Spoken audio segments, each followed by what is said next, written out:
صلی اللہ الحمد لله رب العالمين والعاقبة للمتقين والصلاة والسلام على نبينا سيد الأنبياء والمرسلين وعلى آله وصحبه أجمعين أما بعد أعوذ بالله من الشيطان الرجيم بسم الله الرحمن الرحيم وأقيموا الصلاة وآتوا الزكاة وأطيعوا الرسول لعلكم ترحمون صدق الله المولانا العظيم وصدق رسوله النبي الكريم ونحن على ذلك لمن الشاهدين والشاكرين والحمد لله رب العالمين. اعلی حضرت عظیم البرکت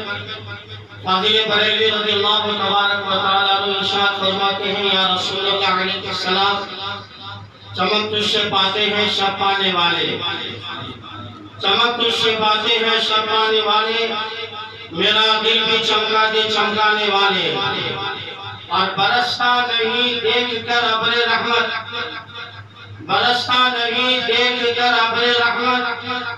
بدوں پر بھی برسا دے برسانے والے. اور عقیدے کا بہت ہی پیارا شعر ہمارے امام فرماتے ہیں یا رسول اللہ علیہ السلام تو زندہ ہے واللہ، تو زندہ ہے واللہ، میری چشم عالم سے چھپ جانے والے. آئیے سب سے پہلے بارگاہ رسالت مآب میں جھوم جھوم کر درود پاک پڑھنے کی سعادتیں برکتیں حاصل کریں. پڑھے بابا سے بولنے اللہم صلی علی سیدنا مولانا محمد بارک السلیم صلاة و سلام علیکہ یا رسول اللہ صلی اللہ علیہ وسلم. حضرات یہ رمضان مبارک کا آخری جمعہ الوداعی جمعہ ہے. اس کی فضیلت پہلے سنیے، اس کے بعد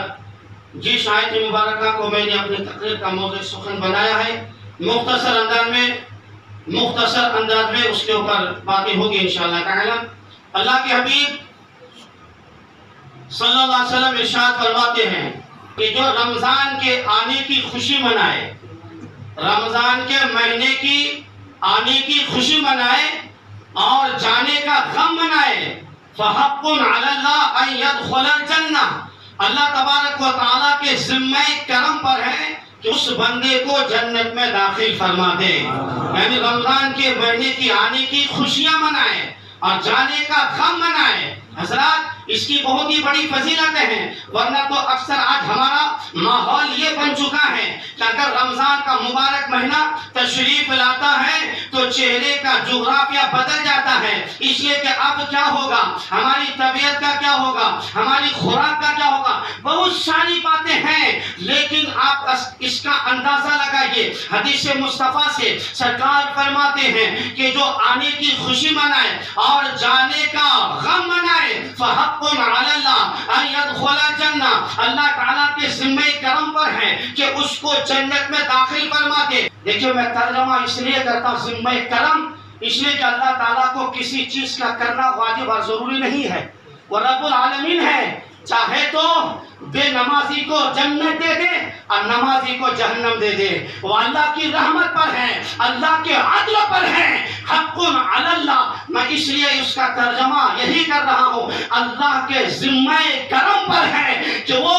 جو جانے کا غم آنے کی خوشی منائے اس کو جنت میں داخل فرما دے. حضرات آج ہمارا اگر کوئی دوست ہم سے جدا ہو جاتا ہے، ہم غم مناتے ہیں، حالانکہ دوست نے ہمیں کچھ نہیں دیا اور نہ کچھ دے سکتا ہے، لیکن رمضان کا مہینہ ہمیں تو سب کچھ دیا ہے. ہمیں رحمت کا پروانہ دیا ہے، مغفرت کا پروانہ دیا ہے، جہنم سے آزادی کا پروانہ دیا ہے، اور بہت ساری انعامات و اکرامات سے اللہ کی عطا سے ہم کو عطا کیا ہے. لیکن اگر اس کے جانے کا غم نہ منائے، اب غم کیسا ہوتا ہے، رو کر رونا بھی چاہیے. اگر رونا آتا ہے تو رو کر غم مناؤ، اگر رونا نہیں آتا تو رونے جیسی صورت ہی بنا لیجئے. تو اللہ تبارک و تعالیٰ تمام فضیلتوں سے برکتوں سے ہمیں مالا مال عطا فرمائے گا. میں آیت مبارکہ تلاوت کی ہے، میرا رب ارشاد فرماتا ہے وَأَقِیمُوا الصَّلَاةَ وَآتُوا الزَّکَاةَ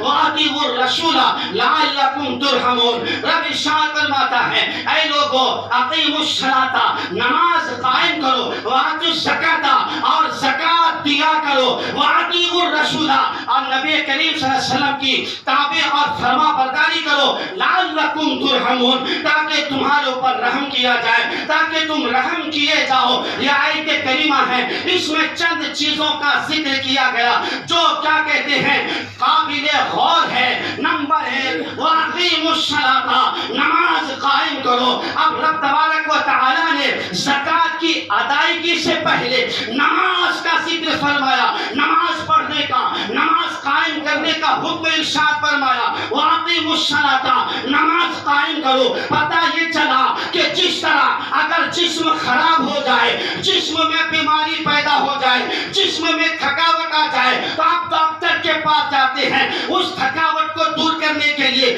جسم کو صحیح کرنے کے لیے ڈاکٹر دوائی دیتا ہے، جسم صحیح ہو جاتا ہے۔ اور اگر کسی اور چیز کی ایکسرسائز یا ورزش کی ضرورت پڑتی ہے تو ڈاکٹر مشورہ دیتا ہے اس دوائی کا بھی استعمال کیا جائے، ورزش بھی کیا جائے، صبح اٹھ کر چلا بھی جائے، سیر و تفریح کی جائے، جس کا مطلب یہ ہوگا، جس کا اثر یہ ہوگا کہ دوائی کے ذریعے، سیر و تفریح کے ذریعے، ورزش کے ذریعے تمہارا جسم صحیح ہو جائے گا۔ اب میں یہ کہنا چاہتا ہوں اگر جسم بیمار ہو گیا، جسم میں خرابی آ گئی تو آپ ڈاکٹر کے پاس جاتے ہیں، ڈاکٹر دوائی کے ذریعے آپ کے جسم کو صحیح کر دیتا ہے۔ لیکن اگر خدا نخواستہ آپ کی روح بیمار ہو گئی، آپ کی روح مردہ پڑ گئی، آپ کی روح بیمار ہو گئی، روحانی کیفیت سلب کر لی گئی یا روحانی کیفیت ختم ہو گئی، بس مردہ ہو گئی، اب اس کا علاج کیا ہوگا؟ یہ ڈاکٹر اس کا علاج نہیں کر سکتا ہے، سیر و تفریح سے اس کا علاج نہیں ہو سکتا ہے، کسی اور چیز سے یہ بیماری دور نہیں ہو سکتی ہے۔ اب روح اگر بیمار ہو جائے تو اس کا علاج یہ ہے اقیموا الصلاۃ، نماز قائم کرو۔ نماز اگر پڑھو گے تو روحانی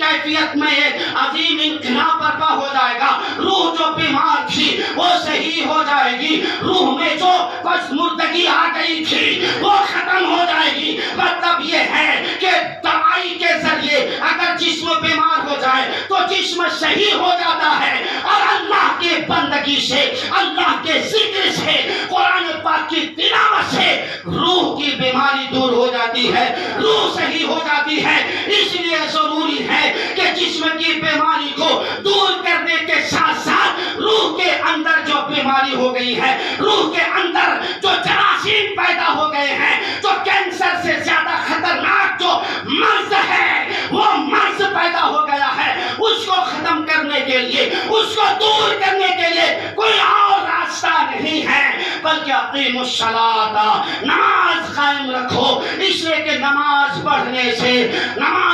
سے ہر قسم کی بیماریاں دور ہو جاتی ہیں، اللہ کے ذکر سے دل کو چین نصیب ہوتا ہے، اللہ کے ذکر سے دل کو اطمینان حاصل ہوتا ہے۔ اسی لیے تو میرے رب نے ارشاد فرمایا ہے الا بذکر اللہ تطمئن القلوب، جان لو، آگاہ ہو جاؤ کہ اللہ کے ذکر سے دل کو چین نصیب ہوتا ہے، اللہ کے ذکر سے دل کو قرار نصیب ہوتا ہے۔ اس لیے ضروری ہے کہ نماز کے ذریعے ہم دل کے مرض کو دور کر دیں، قرآن پاک کی تلاوت کے ذریعے دل میں جو زنگ لگ چکا ہے اس زنگ کو ختم کر دیں، کسی اور چیز سے نہیں، دوائی سے نہیں، بلکہ اللہ کے ذکر سے، اللہ کی عبادت و بندگی سے، قرآن پاک کی تلاوت سے دل کا مرض دور ہو جائے گا۔ اب رب کی مرضی دیکھیے، اب رب کا فرمان دیکھیے، اقیموا الصلاۃ، نماز قائم رکھو۔ نماز پڑھنے کے ذریعے جب دل صاف ہو گیا،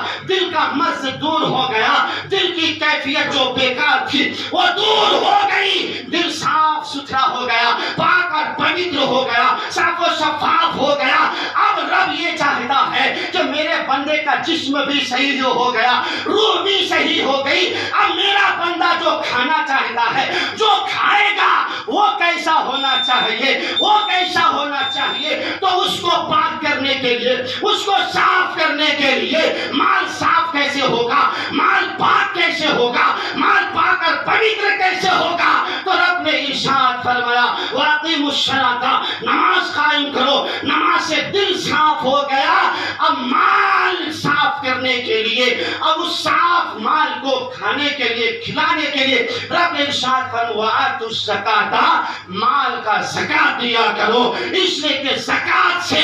مال کا میل دور ہو جاتا ہے۔ یہ زکات جو ہے یہ مال کا میل ہوتا ہے، اور یہ زکات جب نکال دی جاتی ہے مال سے تو مال صاف ہو جاتا ہے، مال ستھرا ہو جاتا ہے، اب وہ اس مال کو آپ کہیں پہ بھی استعمال کر سکتے ہیں، کسی خرچ میں استعمال کر سکتے ہیں، کسی مد میں بھی لا سکتے ہیں، لیکن مال کا پاک ہونا شرط ہے، اس لیے کہ جب تک آپ کا مال پاک نہیں ہوگا، اگر آپ اس کو کسی چیز میں استعمال کریں گے آپ کو ثواب نہیں ملے گا، اس لیے کہ علماء فرماتے ہیں جب تک مالوں کی زکات نہ نکالی جائے، وہ مال سے اگر تم حج کرو گے تو تمہارا حج بھی نہیں ہوگا، عمرہ کرو گے تو عمرہ نہیں ہوگا، اس لیے کہ زکات نہ نکالنے کی وجہ سے تمہارا مال ناپاک تھا۔ اب ناپاک مال سے کبھی نہ حج ہو سکتا ہے، نہ عمرہ ہو سکتا ہے، نہ کسی اور چیز میں دینے سے اس کا ثواب حاصل ہو سکتا ہے۔ ثواب حاصل کرنے کے لیے، حج اور عمرہ صحیح ہونے کے لیے مال کا پاک ہونا شرط ہے، مال کا حلال ہونا شرط ہے۔ مال پاک کب ہوگا؟ جب اس کی شریعت و سنت کے مطابق زکات نکال دی جائے۔ ایسا نہیں کروڑوں کا مالک ہے، 5,000 اس کو دے دیا، 200 روپے ان کو دے دیا، 50 روپے وہ دے دیا، ہو گئی زکات صاحب؟ نہیں، اگر کروڑوں کا حساب ہے، شریعت میں ہے کہ جس کے اوپر زکات واجب ہے، زکات کے مسئلہ و مسائل عالم سے پوچھ کر اس کو جاننا فرض ہے کہ وہ مالوں کی زکات صحیح ڈھنگ سے شریعت و سنت کے مطابق نکالے، ورنہ اگر تم نے اس کی کاؤنٹنگ نہیں کی کہ میرے پاس کتنی رقم ہے، کتنا بینک بیلنس ہے، کتنا مال تجارت ہے، کتنا مال سامان ہے، اور بہت ساری چیزیں جو تجارت کی نیت سے خریدی گئی ہیں، جب تک ان کا سامان اکاؤنٹنگ کر کے اس کو حساب نہ لگایا جائے اور حساب لگا کر شریعت و سنت کے مطابق جب تک زکات نہ نکالی جائے، 5,000 ادھر، 2,000 ادھر، 100 ادھر، 150 ادھر، ہو گئی زکات؟ نہیں، اس سے زکات نہیں ہوتی ہے۔ میں کہتا ہوں حضرات، آپ بھی کہیں گے اللہ کی عزت و جلال کی قسم، اگر ہمارے مسلمانوں کا مالدار شخص اگر شریعت و سنت کے مطابق زکات نکالنا شروع کر دے تو کوئی غریب نہیں رہ جائے گا، کوئی اپنی بچی کی شادی کے لیے مسجد کے دروازے پہ نہیں آئے گا، کوئی غریب اپنے پیٹ کی بھوک کو بجھانے کے لیے کسی مسجد کے گیٹ پہ کھڑا نہیں ہوگا۔ وجہ یہی ہے، چندہ کرنے کی، مانگنے کی ضرورت اس لیے آئی ہے کہ ہمارے مالدار شخص شریعت و سنت کے مطابق حساب لگا کر اپنے مالوں کی زکات نہیں نکالتے ہیں۔ اے مال والو سنو، میرا رب، میرے آقا ارشاد فرماتے ہیں الزکات قنطرۃ الاسلام، یہ زکات جو ہے یہ اسلام کا پل ہے، اگر زکات نکالو گے تو پل صراط پر بجلی کی طرح گزر جاؤ گے، اور اگر تم نے صرف مال کو اکٹھا کیا، مال کو جمع کیا اور تم نے زکات نہ نکالی تو پھر جو ہے قرآن کہتا ہے کہ جو سونا اور چاندی کو صرف جمع کرتا ہے،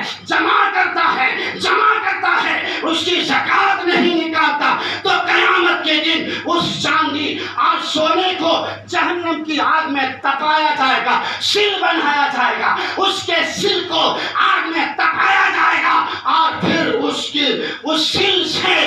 پیسے والے کی پیشانی کو داغا جائے گا، پیٹھ کو داغا جائے گا، چہرے کو داغا جائے گا، بدن کے ایک ایک حصے کو داغا جائے گا، اور جب پھر وہ آگ میں تپائی ہوئی سل جب ٹھنڈی پڑ جائے گی پھر اس کو گرم کیا جائے گا، پھر داغا جائے گا، ٹھنڈی ہو جائے گی، پھر تپایا جائے گا، پھر داغا جائے گا، یہاں تک کہ یہ اس پر مسلط کر دیا جائے گا۔ اس لیے اے مال والو، اے زکات دینے والو، اے پیسے والو، اگر اللہ نے تم کو اپنی رحمت کاملہ سے تم کو نوازا ہے تو تمہارے مال میں صرف تمہارا ہی حصہ نہیں، تمہارے بچوں کا ہی حصہ نہیں، تمہارے گھر والوں کا ہی حصہ نہیں، بلکہ تمہارے مالوں میں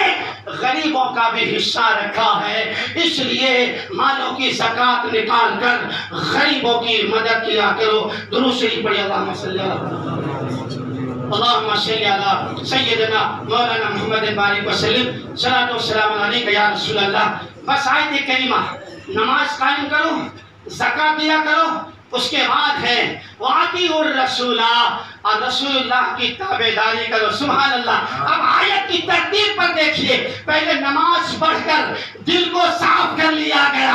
اور زکات دے کر مال کو صاف کر لیا گیا۔ جب بدن بھی صاف، روح بھی پاک، ہم جو کھا رہے ہیں، کھلا رہے ہیں، وہ بھی پاک، اس کے بعد رب نے فرمایا جب تم پاک ہو گئے، صاف ہو گئے، تمہاری دولت بھی صاف ہو گئی، اب تم اگر رسول اللہ کی اتباع کرو گے تو تم عاشق رسول کہلاؤ گے۔ اس لیے کہ حرام کھا کر، حرام کھلا کر اگر کوئی کہے ہم عاشق رسول ہیں تو وہ عاشق رسول نہیں جس کا بدن پاک نہ ہو، جس کی روح پاک نہ ہو، جس کا مال پاک نہ ہو، وہ عاشق رسول نہیں ہو سکتا۔ اب نماز قائم کرو، زکات دو، اللہ کے رسول کی تابعداری کرو۔ کیوں؟ رب فرما لعلکم ترحمون، تاکہ تمہارے پر رحم کیا جائے۔ جب تم نماز پڑھو گے، زکات دو گے، نبی کا غلام بن جاؤ گے، لعلکم ترحمون، تو اللہ تعالیٰ تمہارے پر رحم و کرم کی